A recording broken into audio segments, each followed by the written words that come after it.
6 और 7 मई की वो रात भला कौन भूल सकता है, जब ऑपरेशन सिंदूर के तहत भारत ने पाकिस्तान के आतंकी ठिकानों को नेस्तनाबूद कर पूरी दुनिया को एक संदेश दिया था। और यह संदेश था कि हम आतंकवाद, आतंकवादी और आतंकवाद के आकाओं के खिलाफ हैं। नमस्कार, स्वागत है आप सभी का। आप देख रहे हैं एनएमएफ न्यूज। आपके साथ मैं हूं नमता चौधरी, मेरे साथ है मेरी सहयोगी शबनम। और आज हम एक बार फिर से चर्चा करने जा रहे हैं कि भारतीय सेना ने पाकिस्तान के कितने विमान उड़ाए, इसके जो सबूत एक एक करके निकलकर सामने आ रहे हैं। और देखिए, सबूत कहना इसलिए जरूरी है क्योंकि अजीब विडंबना है कि हमारे देश के कुछ ऐसे लोग हैं जो सबूत मांगते हैं। वो ये नहीं देखेंगे कि भारतीय सेना ने बाकायदा प्रेस कॉन्फ्रेंस की, वो ये नहीं देखेंगे कि एक एक करके वीडियोस दिखाई गई। वो सिर्फ आंख बंद करेंगे और अपने मुंह से सबूत मांग लेंगे ताकि पाकिस्तान को फायदा हो सके और पाकिस्तान उन बयानों को चला सके। बहरहाल इन सबके बीच अब एक बड़ा खुलासा हुआ है और वो ये कि पाकिस्तान एयरफोर्स के 6 फाइटर जेट्स ऑपरेशन सिंदूर के तहत भारतीय सेना ने मार गिराए थे। इसके अलावा और कौन कौन से विमानों को नुकसान पहुंचाया गया है, आगे की जानकारी मेरी सहयोगी शबनम देंगी। बिल्कुल, ग्राफिक्स के जरिए हम दर्शकों को बताएंगे क्योंकि वो सबूत सामने आ गए हैं जिनका चंद लोग ये वो कर रहे थे कि सबूत क्या है, क्या मार गिराया, क्या तबाही मचाई। तो पाकिस्तान के 6 PAF लड़ाकू विमानों को ढेर किया गया। 2 अवाक्स, एक C-130 ट्रांसपोर्ट विमान नष्ट कर दिया गया पाकिस्तान का। तो देखिए, इतनी बड़ी तबाही जो है भारतीय सेना ने पाकिस्तान में मचा दी। 30 मिसाइलें, UAVs और UCAVs को नष्ट कर दिया गया। तो पाकिस्तान पर अटैक किया गया सटीक तरीके से। IAF के एयर डिफेंस और क्रूज मिसाइल हमलों से पाकिस्तान को भारी नुकसान पहुंचाया गया। तो पाकिस्तान को यहां कितना नुकसान हुआ यह हम आपको बता रहे हैं। सुदर्शन मिसाइल के जरिए 300 किलोमीटर दूर से लंबी दूरी से सटीक हमला किया गया और इसी सटीक हमले की वजह से पाकिस्तान के आतंकी ठिकाने तबाह हुए, पाकिस्तान के आतंकियों को जहन्नुम पहुंचाया गया। वो जो असद मजूम, वो हाफिज सईद था, वो बिलबिलाता हुआ नजर आया इसी हमले के बाद से। और अब भारतीय सेना ने एक एक चीजों में बारीकी से बता दिया कि कैसे पाकिस्तान में कहां घुसकर कहां एयरबेस उसके तबाह किए गए।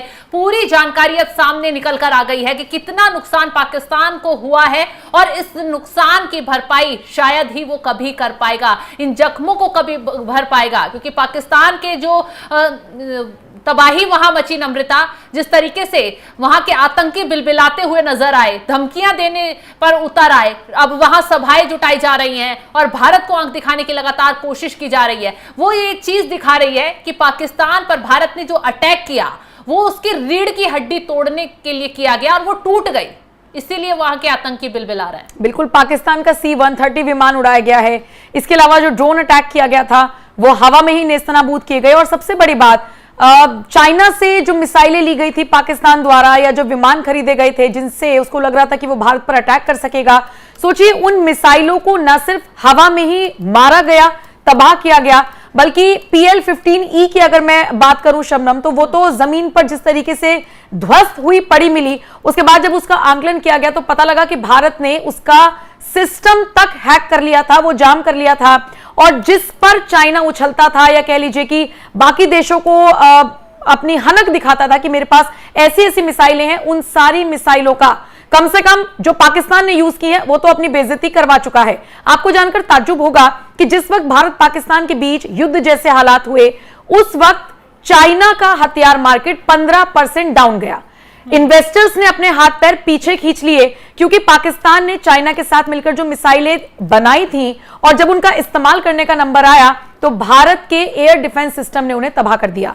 सबसे दिलचस्प बात शबनम यह है कि हम डिफेंसिव मोड में थे, तब ये हालात हुए कि 3 से 4 दिन में पाकिस्तान को सीज फायर के लिए हाथ जोड़ने पड़े। सोचिए अगर हम अटैकिंग मोड में होते तो उनका क्या हाल होता। बिल्कुल, अभी तो शुरुआत थी और शुरुआत में ही पाकिस्तान में इतनी तबाही मच गई कि वो सोच भी नहीं सकता। अगर युद्ध शुरू हो जाता तो पाकिस्तान जो है वो पूरी तरह से मिट्टी में मिल जाता। फिलहाल जो पाकिस्तान के एयरबेस थे उनको सबसे ज्यादा नुकसान पहुंचा, जहां से पाकिस्तान हिमाकत दिखाने की कोशिश कर रहा था, ड्रोन और मिसाइलें दागने की कोशिश कर रहा था, उनको भारतीय सेना ने एक झटके में गड्ढों में तब्दील कर दिया। और यही वजह है कि शहबाज शरीफ जो है अंतर्राष्ट्रीय लेवल तक रोते हुए नजर आए। और यहां पर तो खबर यह भी आई थी नम्रता कि भारत ने पाकिस्तान के परमाणु ठिकानों तक मिसाइलें दाग दी।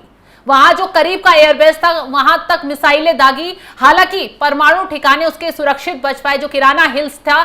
लेकिन कहा यह गया अगर पाकिस्तान थोड़ी भी और हिमाकत दिखाता तो परमाणु हथियार उसके तबाह कर दिए जाते। अगर परमाणु हथियार तबाह होते तो पाकिस्तान में किस कदर तबाही मच जाती ये दुनिया देख रही है, दुनिया जान रही है। और पाकिस्तान में कहा जा रहा था कि उस जब मिसाइलें दागी गई किराना हिल्स के आसपास तक, तो वहां जो रेंज थी वहां से लोगों को घर खाली करने के आदेश भी पाकिस्तान की तरफ से दे दिए गए थे। यानी पाकिस्तान की सरकार को, शहबाज शरीफ को, मुनीर को यह आभास हो गया था कि अगला जो हमला अगर भारत की तरफ से किया गया तो उसके लिए और उसकी आवाम के लिए वो बहुत घातक हो सकता है। जिन आतंकियों को वो पनपाता है, वहां पालता है, वो 1 मिनट में सभी मिट्टी में मिल जाते। बिल्कुल, लेकिन शबनम यहाँ पर एक और दिलचस्प बात यह है कि हमने पाकिस्तान को तो सबक चलिए सिखा दिया।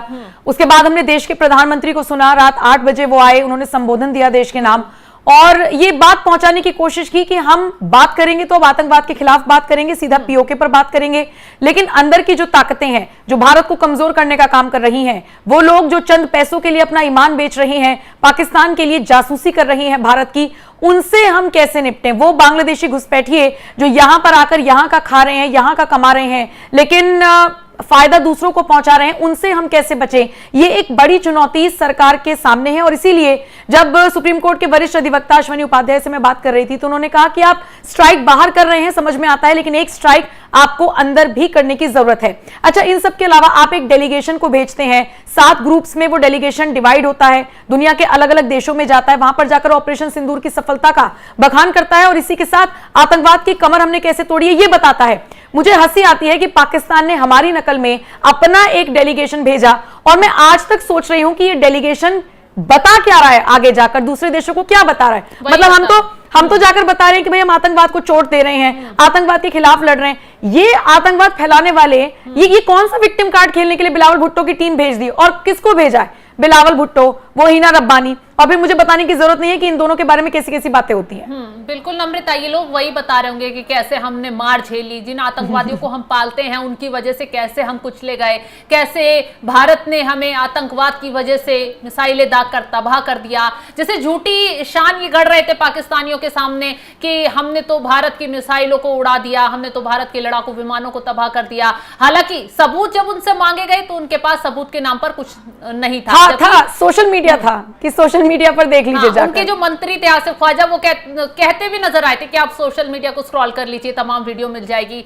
मतलब यहां उसका सबसे बड़ा झूठ पकड़ा गया कि भारत को उसकी तरफ से कोई नुकसान नहीं हुआ है। हालांकि भारत पर वो उंगली भी नहीं उठा सकता। उसकी जितनी मिसाइलें थी, चीनी मिसाइलें, अमेरिका के फाइटर जेट और जितने भी तुर्की से हथियार मंगाए, सबको भारत ने, उसके जो एयर डिफेंस सिस्टम है उसने हवा में ही नष्ट कर दिया। पाकिस्तान ने अपनी किरकिरी तो यहां करवाई ही, लेकिन अपने जो साथी और दोस्त देश थे उनकी भी जमकर किरकिरी करवाई नम्रता। जो चीन, जो कह रहे हैं कि पाकिस्तान का रहनुमा बना हुआ है, पाकिस्तान को पूरा सपोर्ट कर रहा है, और पर्दे के पीछे से ट्रंप पूरा सपोर्ट पाकिस्तान को करते हुए नजर आए क्योंकि बिजनेस का मामला था, तो कैसे यहां खटास पैदा कर लेते। लेकिन भारत ने सबको यह दिखा दिया कि उसके पास स्वदेशी हथियार भी इतने पावरफुल हैं कि उसे दूसरों की फिलहाल मदद की जरूरत नहीं है, और उसने खुद मारकर पाकिस्तान को घुटनों पर ला दिया। और शायद इसी हार के गुणगान गाने पाकिस्तान के नेता विदेश पहुंचे हुए हैं। बिल्कुल, तो मुझे लगता है जिस तरीके से अब ये एक एक करके खुलासे हो रहे हैं कि भाई भारत ने अपने ऑपरेशन सिंदूर के तहत पाकिस्तान को किस तरीके से हराया, घुटनों पर लाया, बैकफुट पर लाया, मुझे लगता है कम से कम अब पाकिस्तान को सबक लेना चाहिए, क्योंकि अब वो वक्त है कि उसको समझना चाहिए कि बाप बाप होता है और बेटा बेटा। फिलहाल मुझे लगता है शबनम, अगर और कुछ नहीं बचा है तो इस वीडियो को खत्म करते हैं। जिस तरीके से फाइटर जेट्स उड़ाए गए हैं पाकिस्तान के, भारत की तरफ से, उस पर आपका क्या कुछ कहना है? इस कार्रवाई को लेकर आपकी राय, इस वीडियो पर आपका क्या कुछ कहना है? हमें जरूर बताइएगा। नमस्कार।